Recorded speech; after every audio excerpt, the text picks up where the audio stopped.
Bon, la chaîne secrète, j'ai un truc à vous dire. Le pas cher coûte très cher. Je sais pas ce que vous en pensez, mais je peux vous assurer que si vous avez déjà fait l'expérience d'acheter des trucs pas chers ou de payer pas cher, c'est qu'en fait ça va pas marcher. Bon, les amis, la chaîne secrète, j'espère que ça va. Il est 22 heures. Putain, les gars, non, 21h52. Putain, les gars, soit je fais un daily le matin super tôt, soit je fais un daily super tard, mais en tout cas, vous avez la preuve que je suis levé de 7 heures du matin jusqu'à 23 heures et que je passe ma vie à travailler. En tout cas, les amis, la chaîne secrète, j'espère que vous allez bien. On est, je sais pas combien, j'ai pas regardé le compte aujourd'hui. Mais ça commence un petit peu à monter. On est 172 toujours. Abonnez-vous les amis parce que 9 personnes sur 10 qui regardent ma chaîne ne sont pas abonnés. Merci à vous. Je m'appelle Guillaume. Ça fait 15 ans que je suis dans la tech. J'ai acheté cette magnifique maison avec ce studio que j'ai fait construire et je suis ruiné.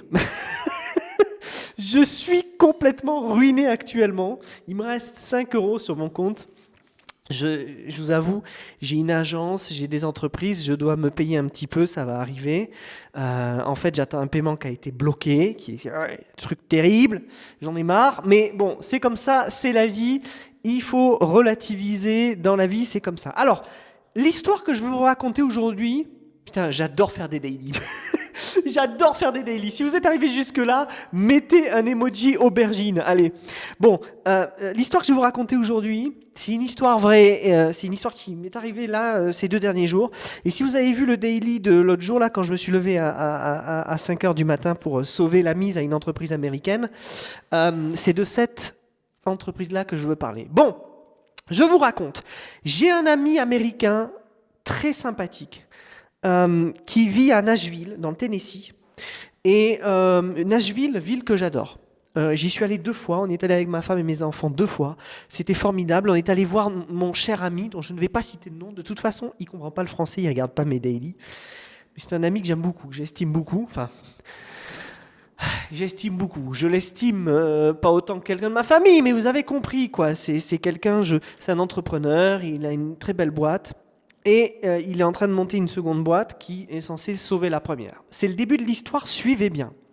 Bon, et en fait, cette seconde boîte, il a décidé, il s'est dit avec l'IA, tout va plus vite, je vais sous-traiter ça à des Indiens. Je pense que vous commencez à comprendre l'histoire pour ceux qui sont dans la tech.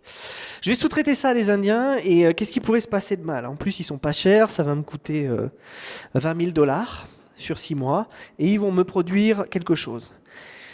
Et tadam, au bout de 6 mois, on a le résultat, ils ont produit que du caca. Alors, pas que du caca, ça fonctionne, c'est pas mal, mais c'est impossible à déployer, il y a des bugs dans tous les sens, c'est très mal pensé, tout le reste. Même si ça a été codé avec l'IA, ça part dans tous les sens. Et devinez qui c'est qui est missionné pour sauver la mise à mon cher ami. Il est là, il est devant la caméra, c'est vous, c'est Bibi. Donc, je récupère le caca qui a été fait par 6 personnes. En fait, on ne sait pas vraiment. Hein. Quand je regarde les commits, je vois que ça saute de mois en mois. Hein. 20 000 dollars pour ça, génial. Tu pensais que tu allais faire une affaire en faisant ça? Bon, je récupère le truc. Et en fait, généralement, alors ça, c'est une règle que je donne à tout le monde. Je connais peut-être une ou deux personnes, mais elles ne sont pas en freelance qui pourraient le faire, avec moi compris. Tous les autres, je vous donne une règle. Ne reprenez jamais le travail qui a merdé de quelqu'un ou d'une agence. Jamais. D'accord? Ou si vous le reprenez, vous facturez double si vous êtes freelance, et si vous êtes employé, eh bien, vous multipliez le temps par 10. D'accord? Parce que c'est une horreur. Ça part dans tous les sens, vous ne comprenez pas la logique business de l'app, c'est tout un caca. Et donc, qu'est-ce qui se passe? Donc, je reprends le projet, et je me rends compte très vite, parce que Guillaume, il a du flair avec le temps, tu vois. Avec le temps, Guillaume, il a du flair. Back-end, front-end, mobile, database, je reprends tout, et je comprends très vite qu'en fait, ça va pas le faire. Donc, qu'est-ce qui se passe? Dans ma tête, ça réfléchit vite. Je me dis 2 possibilités. J'ai l'impression d'être Jean-Claude Van Damme aujourd'hui. Je sais pas ce qui se passe. Si vous avez rigolé à cette blague, mettez un emoji karatéka. Qu'est-ce qui se passe? Je récupère ça et je me dis, bon, 2 possibilités. Au bout d'1 heure de fatigue, hein, à lire le truc et à me rendre compte que ça marche pas. 2 possibilités. Première possibilité, les amis. On fout tout en l'air, on recommence à zéro. Le seul problème, c'est que mon ami, il a presque pas de budget et que j'ai pas envie de me lancer dans cette merde et j'ai pas envie de devenir son CTO. J'ai pas le temps, j'ai trop de gens qui me demandent de devenir leur CTO tous les jours, sans me vanter ni rien. Je leur dis non à tous parce que j'ai mes propres projets. Je vais pas lui dire non à lui, même si je l'estime. Bref. Compliqué, hein, c'est compliqué de trouver des associés. Hein. Mais je vous assure, c'est pas que la tech, c'est aussi les sales et tout le reste. Bref, donc je récupère le projet et je me dis ça, quoi. Je me dis, bon, mais il faut le foutre en l'air. Ou seconde possibilité, je rafistole et j'essaye de le déployer. Et si ça marche, je le balance à mon ami et je lui dis, mon cher, tu reviendras quand tu auras l'argent et je te refais tout. Et bien, devinez quelle solution j'ai pris. J'ai pris celle-là. J'ai pris cette solution-là. Pourquoi ? Alors, et ne le faites jamais, hein. Ne le faites jamais. Moi, je l'ai fait vraiment parce que c'est quelqu'un que j'aime bien et qui me donne une petite somme, l'équivalent de 1 ou 2 jours de freelance. Je suis capable de le faire parce que j'ai tellement bourlingué et je pense qu'aujourd'hui, pour quelqu'un comme lui, l'objectif, c'est pas du tout d'être sur la tech. Et ça va intéresser plein de gens. S'il vous plaît, écoutez jusqu'au bout. Si vous êtes développeur, les amis, l'objectif aujourd'hui, c'est plus la tech. Bien sûr, c'est bien d'apprendre à coder, c'est bien d'apprendre à développer, comme moi je fais, c'est bien de lire du code.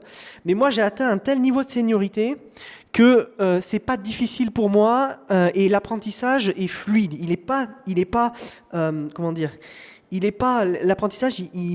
Pour moi, il est pas en mode restreint. Pendant des années, pour les jeunes développeurs.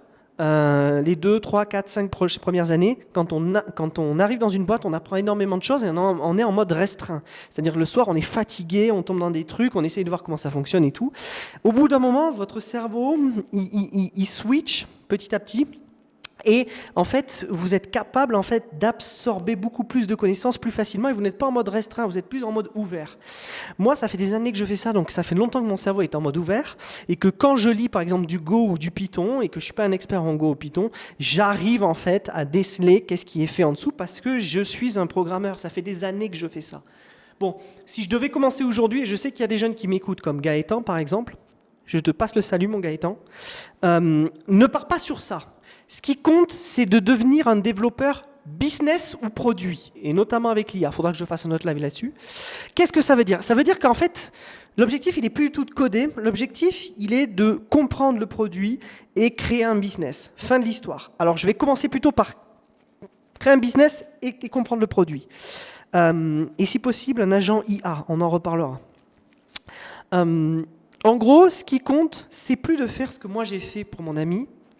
Parce que ça, c'est une erreur terrible. Déjà, il faut arrêter d'employer des Vietnamiens ou des Indiens. Il n'y a pas de racisme là-dedans. C'est juste qu'en fait, ils ont un mode de travail totalement différent. Moi, je le sais, hein, j'ai été manager d'une équipe de multiples Indiens quand j'étais à Dubaï.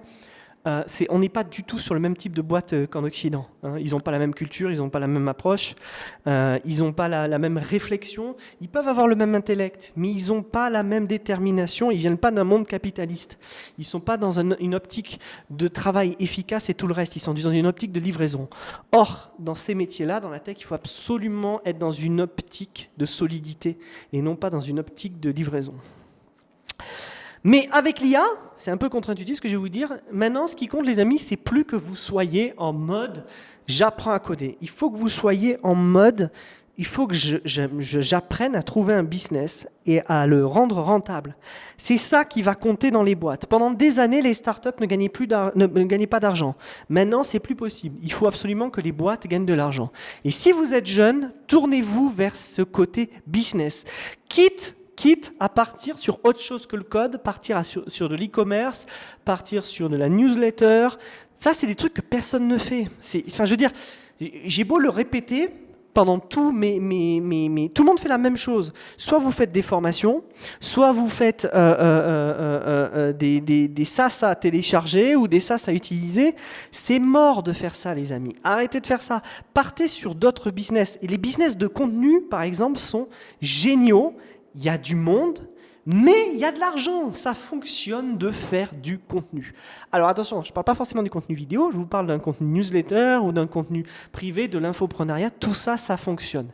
Alors là, les gens vont dire, mais il est fou, c'est dégueulasse, il n'y a que des arnaqueurs et tout. Oui, mais vous ne voyez pas ceux qui ne sont pas des arnaqueurs et qui gagnent quand même de l'argent avec. Énormément d'exemples, peut-être qu'un jour, il faudra que je fasse un podcast assis avec des gens. Voilà, et donc, du coup, j'ai sauvé la mise à mon ami. Et j'ai pas encore pu déployer sur ces URL, mais je suis à 99% du travail, ça va se finir. Et voilà. Mais c'est un truc qu'il faut jamais faire. Le pas cher coûte très cher. Je finis là-dessus. Rien à voir. Enfin si, à voir, mais le pas cher coûte très cher. C'est exactement la même chose quand vous ne voulez pas payer un artisan.